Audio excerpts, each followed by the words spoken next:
बहस को आगे बढ़ाता हूँ। जी जनाब अली नवल जी। इंडिया जीतेगा। इंडियन हिंदुस्तानी किस आधार पर कांग्रेस पार्टी को वोट देंगे जो घिस चुकी है, पिट चुकी है, लेबल इंडिया का डाल रखा है। दूसरी बात मैं कहना चाहता हूं इनको, ये मेरा देशवासी क्या इस आधार पर वोट देगा कि इन्हीं के पार्टनरशिप के नेता कहते हैं कि हिंदू धर्म डेंगू, मलेरिया, कोरोना महामारी के समान है। क्या हिंदुस्तानी इनको समर्थन करेगा? नहीं करेगा, क्योंकि वो जान चुका है कि इनकी विचारधारा कहां है, ये किस तरफ जा चुके हैं। इसलिए मेरा हिंदुस्तानी ऐसी कभी गलती नहीं करेगा जो 60 साल तक करता चला आया है। और दूसरी बात मैं कहना चाहता हूं, मैं आपसे एक बात और पूछना चाहता हूं। आपको हमने 70 साल दिया, आज हमें यह समझ में आ गया कि 9 राज्य में, लक्षद्वीप में हिंदू कैसे 2% हो गए और मुसलमान 98% हो गए। आपकी देन है ये। आज हिंदुस्तानी आपके साथ नहीं खड़ा होगा, क्योंकि आपने जो कर्म किया है इन्होंने। अरे रुको रुको रुको रुको रुको,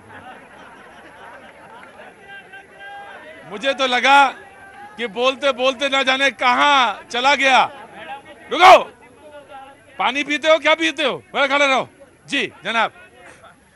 2024 में इनका क्या हाल होने वाला सबको पता है। इनका पूरा घोषणा पत्र पढ़ लो, 2 बार सरकार के पूरे हो गए, सारे वादे देख लो, कहीं कुछ नहीं है, नीलबटा सन्नाटा।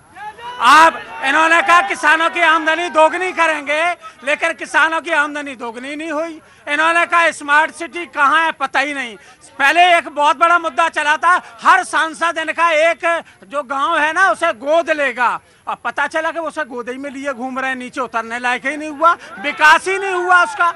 दूसरा इन्होंने कहा कि 2 करोड़ नौकरी हर साल देंगे, दे पाए 7,22,000, मतलब ढिंडोरा पीटते रहे। गंगा स्वच्छ की बात कर रहे थे, गंगा जी भी साफ नहीं हो पाई। उल्टा 18% GST लगा दिया।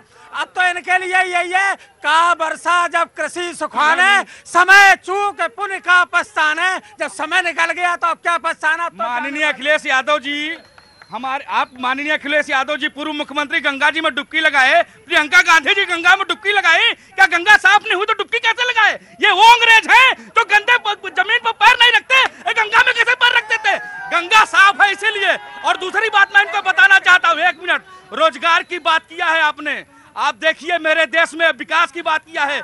हिंदुस्तान में पहली बार ऐसा हुआ है मेरे देशवासियों, काशी विश्वनाथ कॉरिडोर देखिए, महाकाल कॉरिडोर देखिए, उभरता हुआ भारत का शक्ति का प्रतीक नया संसद भवन देखिए, और मैं ये कहना चाहता हूँ अयोध्या का राम मंदिर देखिए। इसलिए यही मैं कहना चाहता हूँ इनको कि अरुण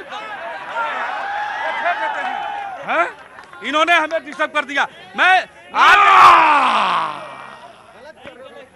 गजब है भाई खेल का।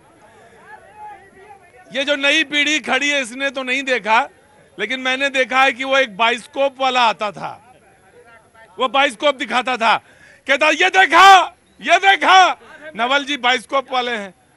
मैं यही कहना चाहता हूं विकास के, अरुण गगन पर महाप्रगति का अब ये मंगल गान उठा, करवट बदला अंगड़ाई ली, सोया हिंदुस्तान उठा। ये आज मोदी सरकार में हुआ है और देश और पूरा विश्व जान रहा है कि भारतीय जनता पार्टी की सरकार में भारत नंबर 1 पर जा रहा है। इनसे दांत से मूंगफली टूटती नहीं है। गजब मुहावरा इस्तेमाल किया है आज आपने, दांत से मूंगफली टूटती नहीं और आंख से अखरोट तोड़ने चले गई। अब मैं क्या बताऊं इनको। अच्छा चुपचाप खड़े हो।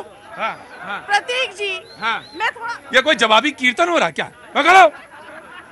अभी गंगा नदी की बात कर रहे थे।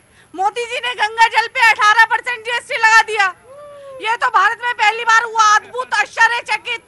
ये तो कुछ ऐसा हुआ कि ये तो कोई यकीन ही नहीं कर सकता। तमाम जितने मेरे भाई बहन खड़े हैं कि इनको बता दूं मैं कि गंगा जल पे मोदी जी ने 18% GST लगा दिया है।